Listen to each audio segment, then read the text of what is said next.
Very good. Very good. Continue to be moved.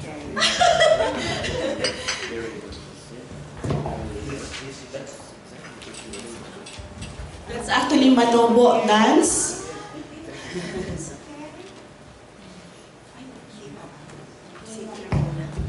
I need to catch my breath.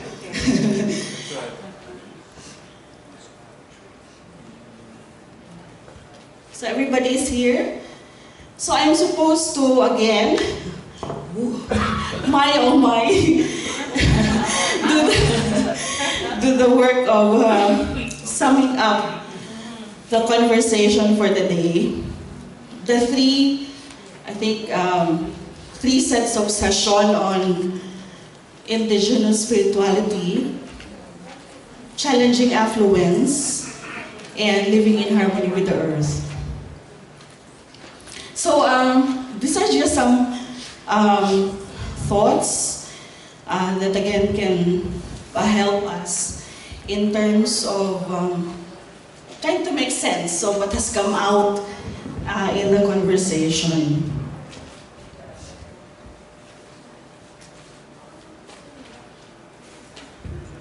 So for the first session on indigenous spirituality, we talk about, I think, the importance of right relationships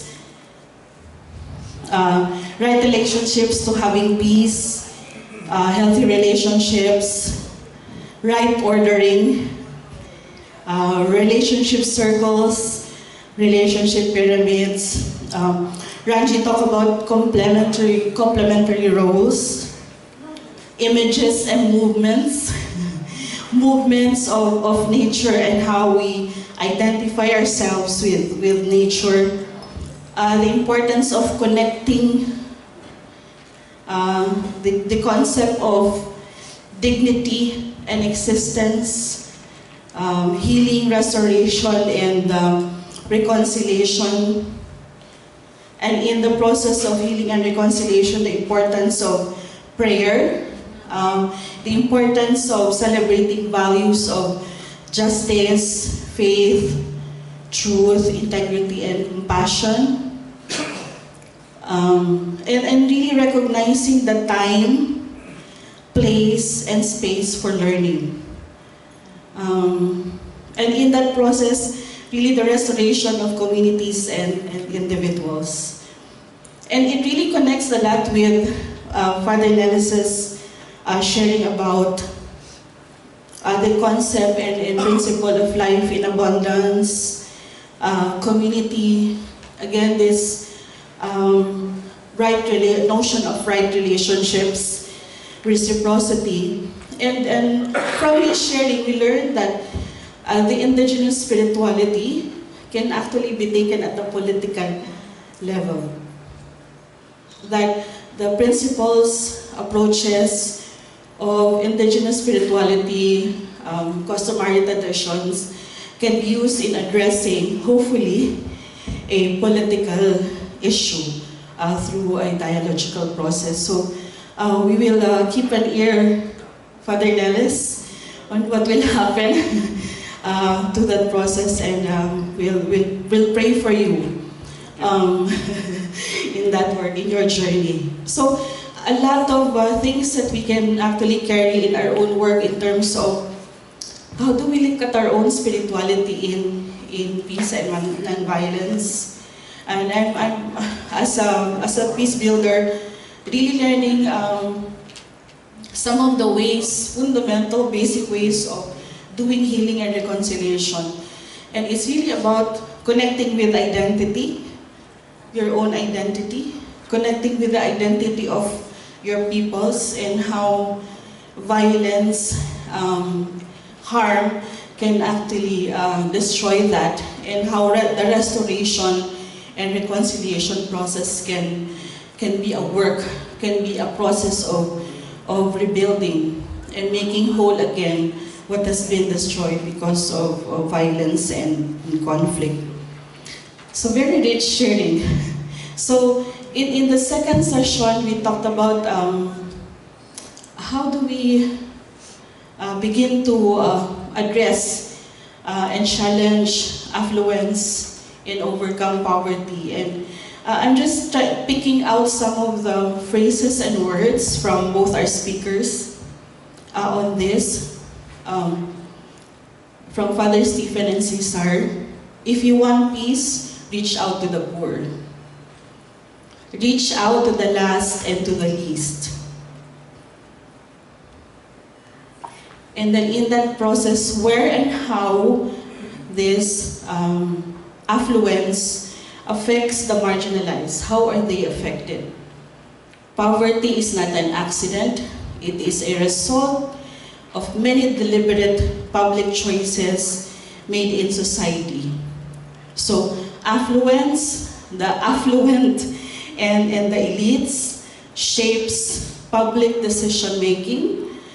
And so public decisions are not made for the common good, but are instead reflects the agenda and interest of the powerful.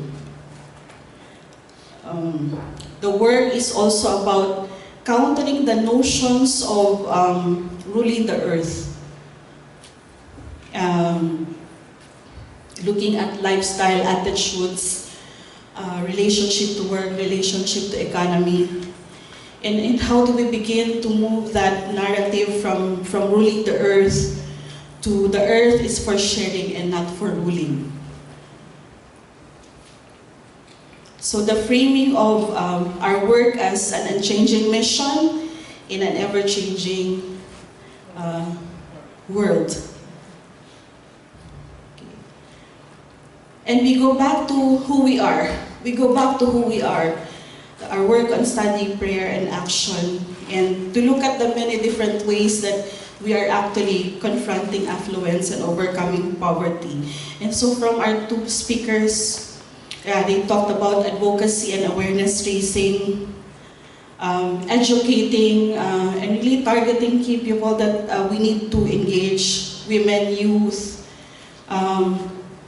empowering those who are marginalized, working with them, organizing them, accompanying them, engaging them, educating ourselves and our communities in community organizing, in conflict resolution, being able to establish empowerment processes among the people that we work.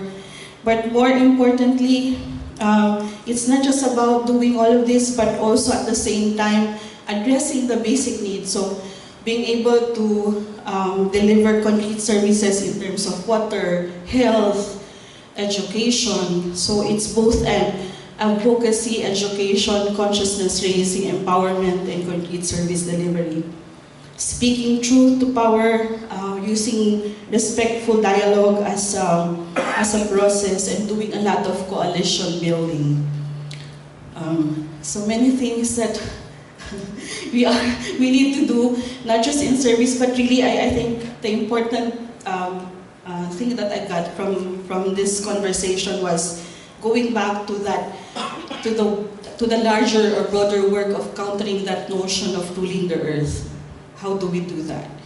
And how do we challenge ourselves? So it goes back to actually witnessing of who we are as a movement. Lastly, I took a very rushed notes on the last session on living in harmony with the earth, and I think we have a beautiful guide, Laudato Si. So that's our guide, and it talks about a lot of the things that were actually shared by Sister Bridget and Maggie about living in right relationships, envisioning in a new way to move forward, in harmony, being with creation, care and respect, integral ecology. So these are the things that that is already there for us to actually partake and be nurtured of. A key thing to remember, and Sister Bridget reminded us, that we cannot turn back the clock. It's already here. And so part of the challenge is how do we balance the approach of being able to do education and awareness building, but at the same time, doing resilience work, concrete actions on the ground. But what is made available to us in terms of concrete initiatives are really the diverse, non-violent actions, creative non-violent actions that was shared to us through the examples in Australia and in New Zealand. From education to consciousness raising to direct lobbying and really engaging the powers that be and decision makers on this. But the important thing, I guess, from the last point in terms of work is how do we amplify the voices of those who are directly affected by this issue? And how do we accompany them, given that there's a lot of political and economic interest in view of climate change. And so we call to mind some of the continuing conversations on this, on the relationship of climate change and conflict, and how that is actually being played out in various areas of the world, especially here in Asia and the Pacific. The role of militarization, the military industry in that aspect, and how that has affected environments and habitats around. The role of US and China in this particular issue. How do we engage, effectively engage? The issue of nuclear weapons, nuclear power plants.